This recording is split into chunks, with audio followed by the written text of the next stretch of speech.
इस कार्यक्रम का मकसद किसी की भावनाओं को ठेस पहुंचाना नहीं है। हम सिर्फ समाज से जुड़े उन गंभीर मुद्दों को दिखा रहे हैं जिन पर चर्चा और बहस करने से अक्सर लोग बचते हैं।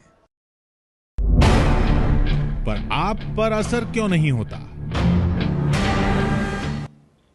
असर। और आज असर में हम बात करेंगे नशे की। नशा किसका? मोबाइल का। हम मोबाइल के बिना क्यों नहीं रह सकते? आप मोबाइल के बिना क्यों नहीं रह सकते? ये जानते हुए भी कि मोबाइल का ज्यादा इस्तेमाल कितना खतरनाक है, फिर भी क्यों मोबाइल है कि छूटता ही नहीं है। मोबाइल से जुड़े, इस लत से जुड़े हर पहलू पर हम बात करेंगे। लोगों से आपको मिलवाएंगे जिनको ये लत लगी, जिन्होंने इस लत का इलाज करवाया। जी हां, इलाज भी होता है इस लत का।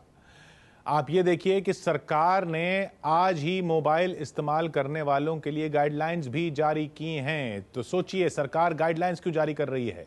एक सेहत का सवाल है और इसके साथ और भी जुड़े हुए पहलू हैं। सरकार कह रही है सावधान, संभल कर इस्तेमाल करें मोबाइल का, जितना संभव हो मोबाइल को अपने शरीर से दूर रखें। यह खुद सरकार गाइडलाइन जारी कर रही है, जारी की है सरकार ने। कान से मोबाइल को दूर रखने के लिए ईयरफोन या ब्लूटूथ का इस्तेमाल करें। कान से दूर रखें मोबाइल को, अपने सिर के पास न रखें।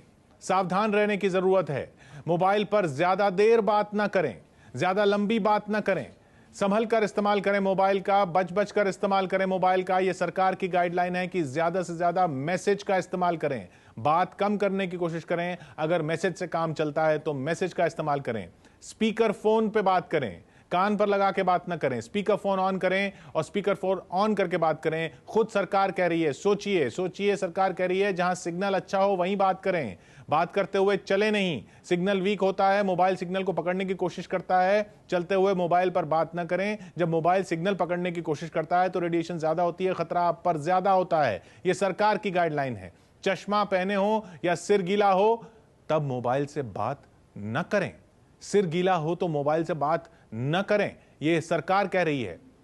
कॉल जब कनेक्ट हो जाए, लग जाए, उसके बाद ही मोबाइल या ईयरफोन को कान के पास लाएं। जब कनेक्ट हो रही हो तब सिग्नल ज्यादा स्ट्रांग होता है, मोबाइल में रेडिएशन का ज्यादा खतरा होता है। और संभव हो तो लैंडलाइन का इस्तेमाल करें।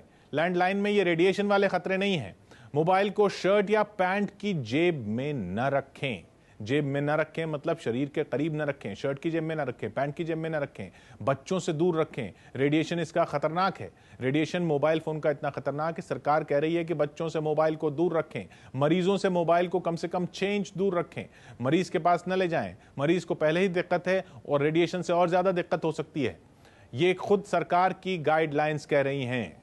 सरकार की गाइडलाइंस कह रही हैं। ये सरकार ने यह भी बताया है कि कुछ भ्रम है मोबाइल के बारे में, उनको भी दुरुस्त कर लीजिए। भ्रम यह है कि मोबाइल से सिरदर्द होता है, इसका कोई वैज्ञानिक आधार नहीं है।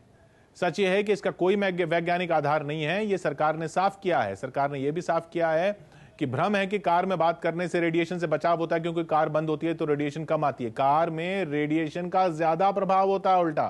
सरकार कह रही है, सरकार ने जो गाइडलाइंस जारी की उनमें इस भ्रम को भी दूर किया गया है, और इस भ्रम को भी कि ब्रेन कैंसर हो जाता है मोबाइल पे बात करने से, इसका कोई वैज्ञानिक आधार नहीं है। तो ब्रेन कैंसर का वैज्ञानिक आधार नहीं है, लेकिन खतरनाक है, रेडिएशन खतरनाक है। मोबाइल टावर से दूर रहें, यह भ्रम है। टावर से नहीं, एंटेना से दूर रहना है आपको। टावर अपने आप में कोई खतरा नहीं है, टावर पे लगा एंटेना खतरा है।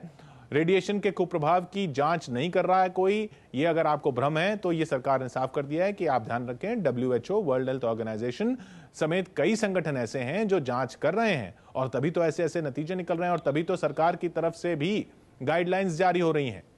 ये तो हुई रेडिएशन की बात, सेहत पे सीधे खतरे की बात। इसके अलावा भी बहुत से ऐसे खतरे हैं इस नशे के, जैसे किसी भी नशे के होते हैं।